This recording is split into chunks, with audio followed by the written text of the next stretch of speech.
Voilà, rebonjour, et donc on continue avec, avec cette émission de France Culture de Géraldine Mühlmann. Alors, dans la série Les mœurs sages ou suspectes, l'épisode 1 sur 4, la pensée libérale confiante dans les comportements spontanés. Donc, on y va, on est en pleine écoute de Selon la cette formule chaîne, et célèbre de je... Ferguson, mais ce n'est pas le résultat d'un dessin humain. Donc, le jeu économique est un jeu spontané qui produit spontanément quelque chose de non prévu.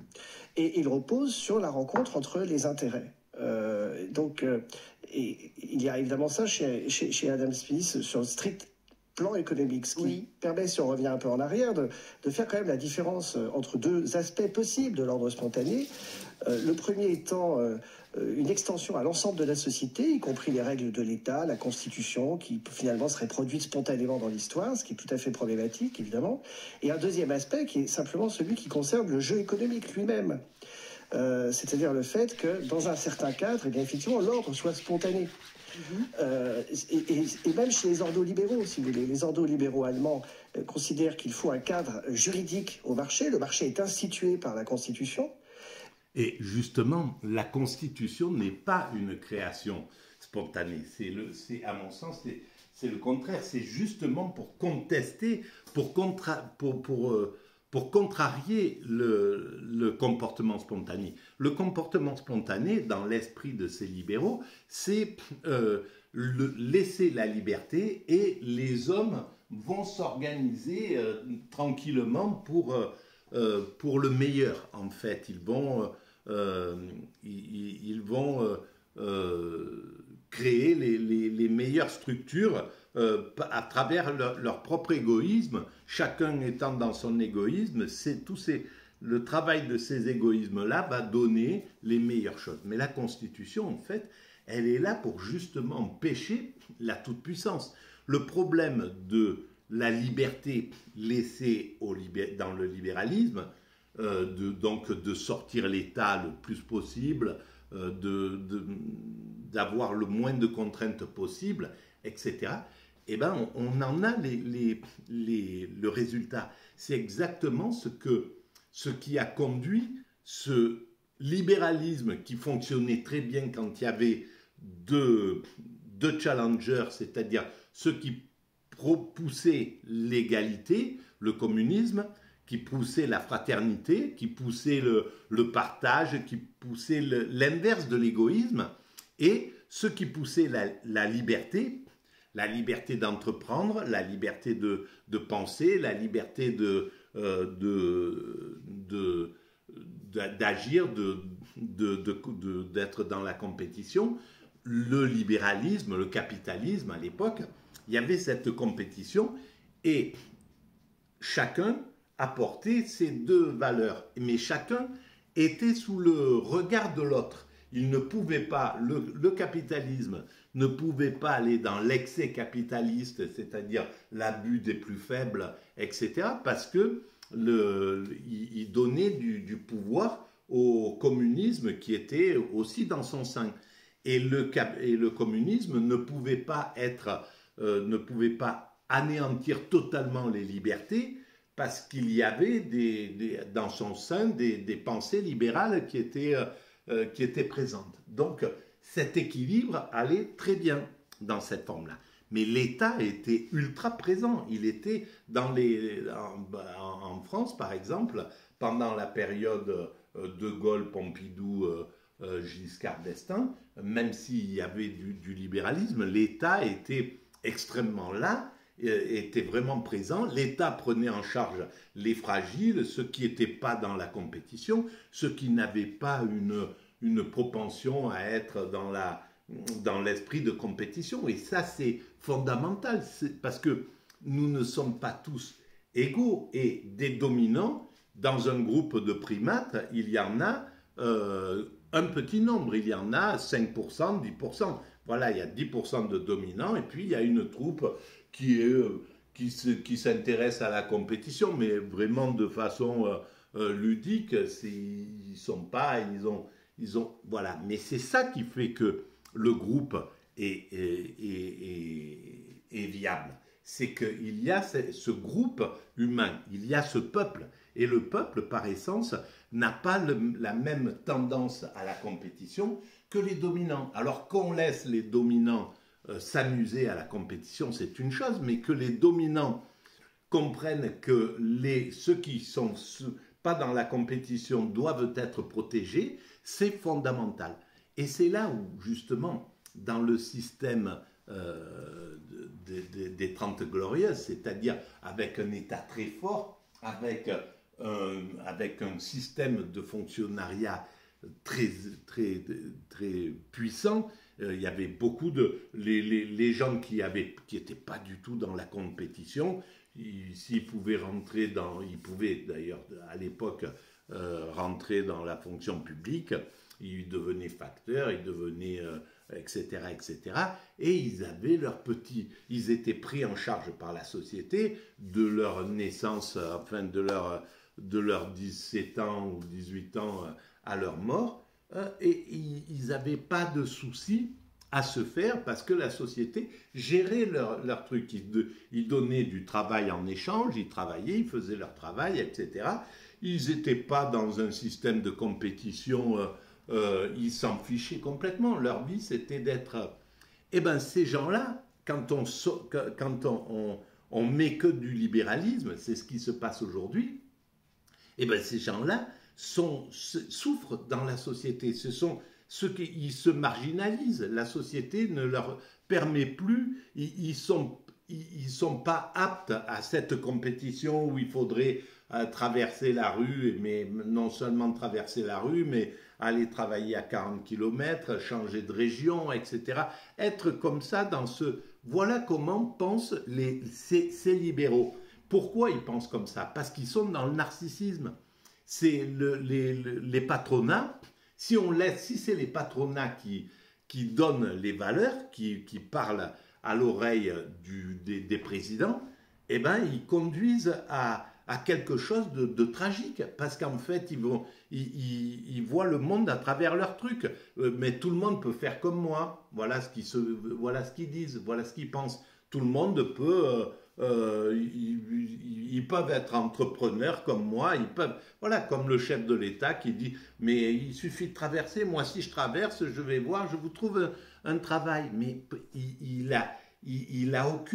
tient aucune compte de la complexité de son existence, comment il est arrivé à devenir ce qu'il est, dans quel milieu il est né, et il ne comprend pas qu'il y a des gens qui sont fragiles, qui ont besoin d'être entourés. Et ces gens entourés, ces gens qui sont fragiles, aux États-Unis, dans un système ultralibéral, eh ben, ils constellent, si vous regardez les rues de SDF qui sont... voilà, c'est des rues entières, voilà, ils sont éjectés complètement de ce système.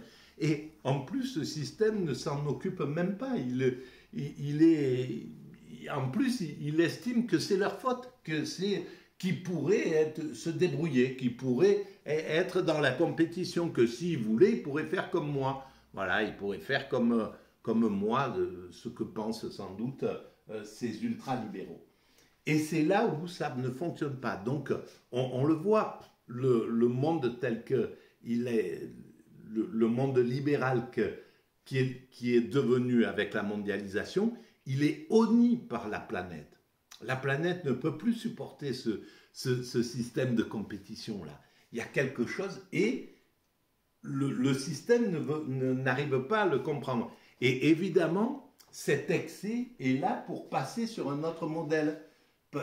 C'est très bien qu'on arrive à cet excès-là, parce qu'en fait, c'est par l'excès que le système, la plupart du temps, se renverse. En réalité, il induit lui-même, ce néolibéralisme a induit lui-même le narcissisme de ceux qui le mettent en place, qui le proposent. Et c'est ce qu'on écoute à la télévision quand on voit les spécialistes, les économistes libéraux là, qui viennent et qui disent mais il suffirait de faire comme ça, les gens sont trop assistés, les gens, etc. etc.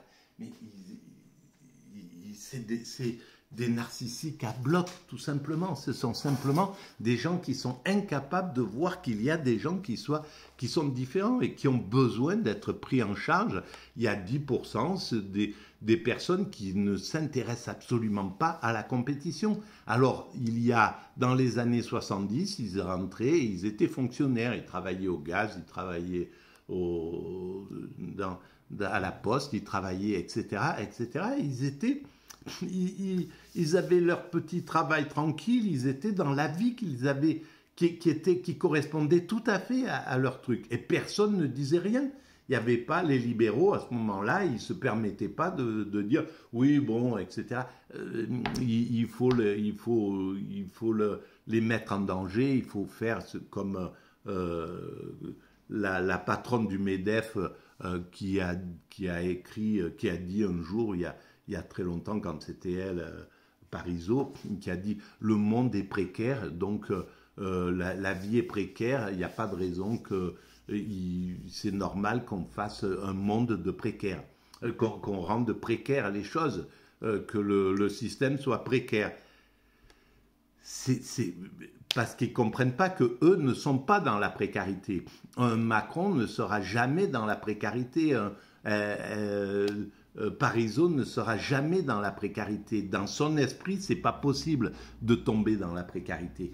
Son réseau de vie depuis qu'ils sont enfants, leur réseau, leur système fait qu'ils sont dans la confiance la plus absolue. Ils savent que ça... Ils peuvent pas tomber dans cet état-là. Et comme ils sont dans cet état de narcissisme absolu, ils pensent que c'est valable pour l'ensemble de la planète, pour l'ensemble des autres êtres humains. Voilà. Donc le libéralisme doit être absolument encadré, doit être absolument... La liberté est fondamentale pour travailler, mais ils ne doivent pas avoir le pouvoir. Les dominants ne doivent pas avoir le pouvoir. Ceux qui doivent avoir le pouvoir, c'est le peuple. C'est pour ça qu'on est dans un système démocratique, un système républicain démocratique, parce que le peuple doit avoir le pouvoir. C'est lui qui dit, qui donne les valeurs. Les valeurs sont celles du peuple. C'est pas une Parisot qui doit être entendue par l'ensemble de la société, ou les politiques, ou parler à l'oreille des politiques en disant le monde est précaire, la vie est précaire, donc faites un monde de précarité. Voilà, parce que ça nous arrange, nous. Plus il y a de précaires, moins plus les ouvriers sont asservis, sont soumis, etc., etc. Donc ils travaillent juste pour leurs propres églises. Eh bien non, il ne faut pas que ça soit ces dominants qui parlent à l'oreille des dirigeants, que ça soit le peuple qui dit bon, nous ce qu'on veut c'est être tranquille, on veut bien travailler, ok, on travaille, on aime notre travail, mais on n'a pas envie que ça soit toute notre existence. On n'a pas envie de rentrer le soir et de dire voilà, je pense qu'à mon travail. C'est ce que vous êtes en train de faire. Non, notre vie, elle n'est pas du tout sous cet angle-là. On ne voit pas l'existence sous cet angle-là. Et franchement, on peut vous dire que c'est une pathologie, votre comportement. C'est pas normal, vous n'êtes pas normaux. D'accord? Alors on accepte que vous soyez les patrons de l'industrie, etc., etc. On accepte que vous soyez pathologiquement attaqués, mais on ne veut pas que vous nous transformiez comme vous. On n'a pas, et surtout qu'on n'en a pas les moyens, on n'a pas le truc de travailler comme vous travaillez, mais vous, quand vous avez fini, vous allez au hammam, vous allez vous faire masser, vous rentrez, vous avez quelqu'un qui s'occupe de vos enfants, vous avez quelqu'un qui s'occupe de vos papiers pour remplir vos trucs d'impôts, etc., etc. C'est terminé. Une fois que vous avez eu le meilleur de la compétition dans le système, le reste, vous vous faites servir à table, vous ne faites pas la cuisine, etc., etc. Ça n'a rien à voir. Nous, si on travaille comme vous, vous nous dites de travailler, que c'est bien de travailler 10-12 heures par jour, alors on peut penser à l'entreprise, même quand on est chez soi, etc. C'est ce qu'on est en train de faire, mais sauf que on doit s'occuper des enfants, on doit s'occuper de la bouffe, on doit s'occuper de nos papiers, on doit avoir tous les soucis du truc, et ça peut pas fonctionner comme ça. Voilà. Donc vous êtes, c'est un monde injuste que vous avez construit. Voilà. Mais ensuite, le jeu économique reste spontané. L'ordre économique reste spontané. Il est corrigé, effectivement, lorsqu'il y a des monopoles ou un certain état d'inégalité des richesses, mais le jeu reste spontané, si vous voulez. Il y a quand même cette idée, et c'est celle-là qui parfois est mal comprise et critiquée. Il y a l'idée, donc je cite l'autre passage si célèbre d'Adam Smith, où il dit que c'est en recherchant son intérêt personnel et en ne recherchant que lui, que l'homme travaille souvent d'une manière bien plus efficace pour l'intérêt de la société. C'est bien cela, la main invisible. Mais Alain Laurent, bien sûr que c'est le boulanger, c'est pas sa bienveillance qu'on attend, c'est la quête de son propre intérêt pour qu'il fabrique beaucoup de pain.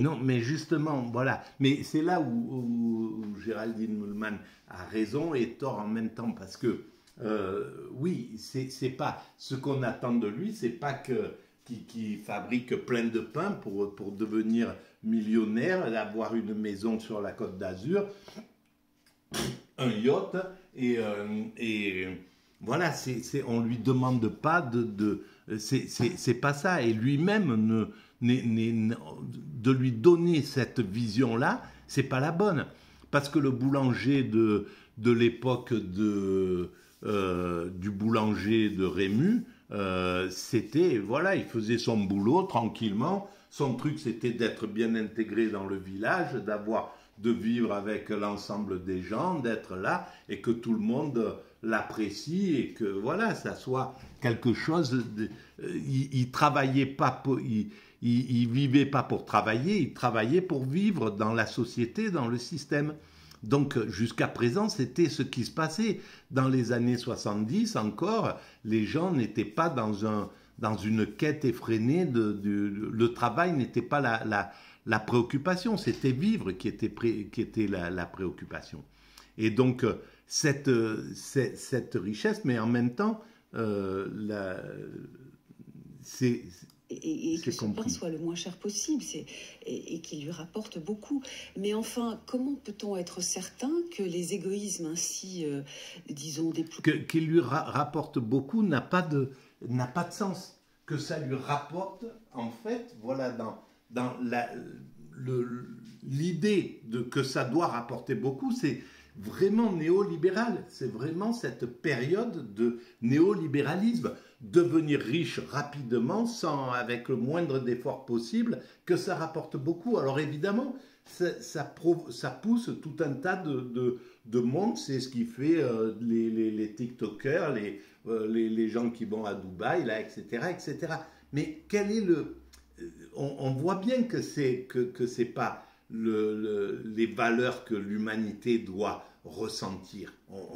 Là, on les subit, ce genre de choses. Alors évidemment, ils se protègent, ils protègent leur truc. On est là dans un égoïsme absolu. Ça, c'est clair. Et chacun va tirer la couverture à soi. Sauf que ça laisse 70% de la population dans la marge, dans l'envie, dans la frustration, etc. Ça, c'est pas valable, quoi. Les employés produisent toujours le meilleur. Tout à fait d'accord pour cette approche critique. Alors, je veux d'abord faire remarquer une chose du point de vue de l'histoire des idées, c'est que l'ordre spontané a été pressenti presque explicitement un siècle avant Adam Smith, oui, par le grand théologien janséniste Pierre Nicole, qui, dans l'un de ses essais de morale, c'était autour de 1675, s'émerveillait de constater que partout en France, où que l'on aille, si l'on voyageait, on était assuré de trouver une auberge, un restaurateur qui était empressé à remplir la satisfaction des besoins et des désirs. Et il disait, qu'est-ce qui le fait agir? Alors la problématique de Pierre Nicole, c'était pas l'État, c'était est-ce que c'est la charité qui va faire agir? Il disait, non, c'est la cupidité. Et c'est exactement ce que... Et c'est là où c'est faux, parce que c'est la cupidité, certainement une petite partie, mais la cupidité, c'était l'auberge de Perbeil.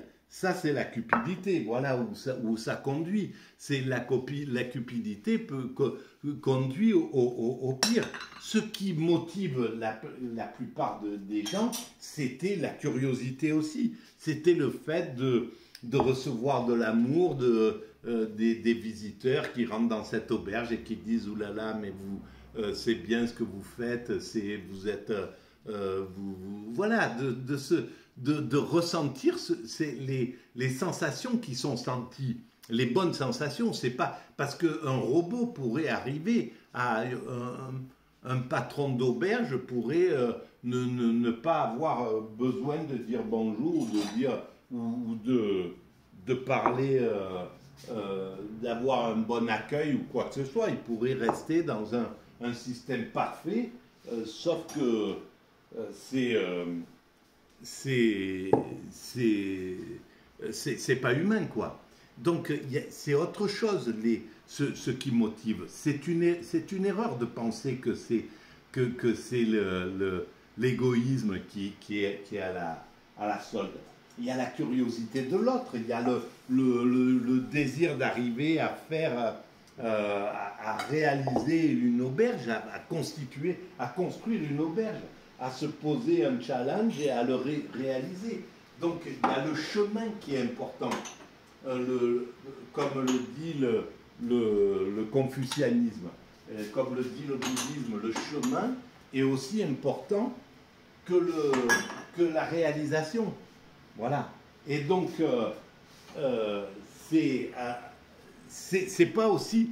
C'est loin d'être... Trouve par la suite Adam Smith.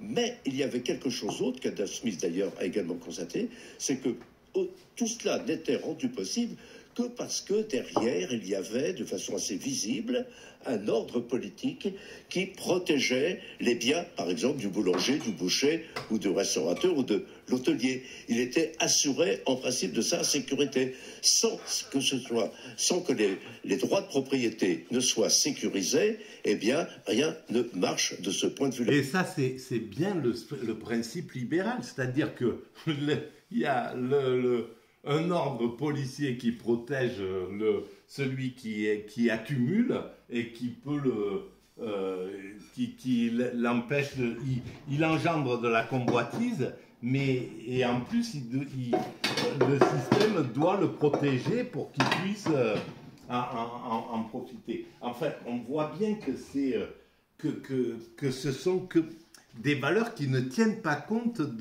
du fond de ce qui fait que quelqu'un va ouvrir une auberge dans chaque village, qu'il y aura un gars qui tiendra un bistrot, un truc comme ça, etc., dans le truc.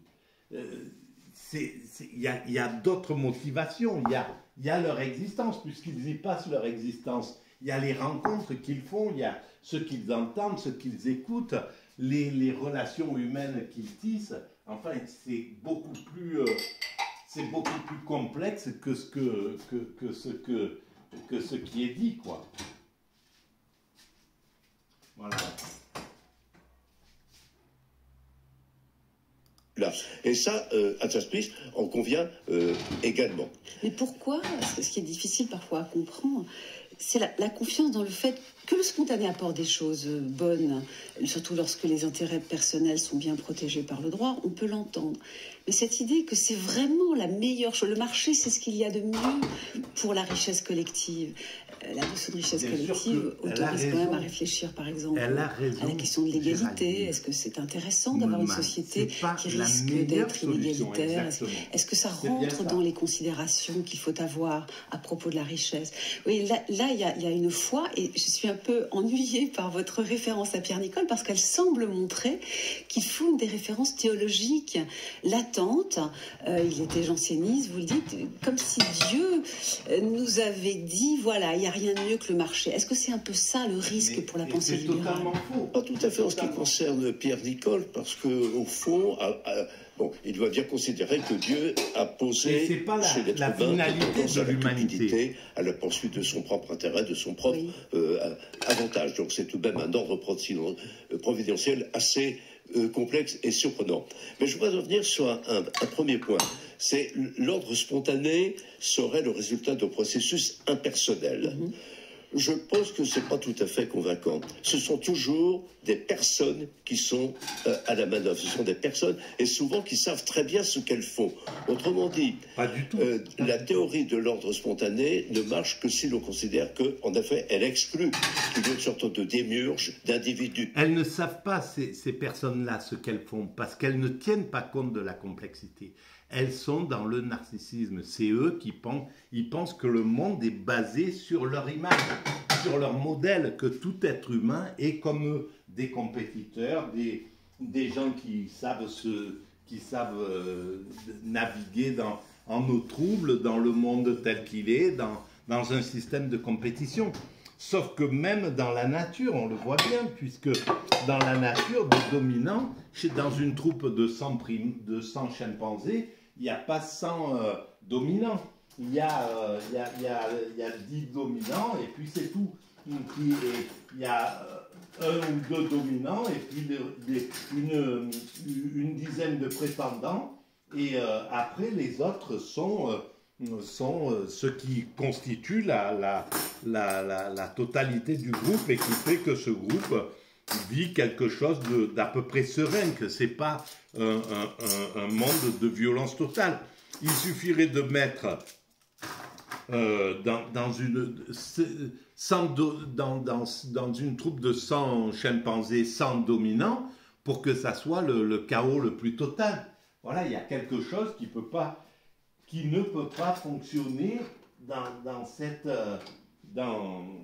ce modèle. Ça peut pas.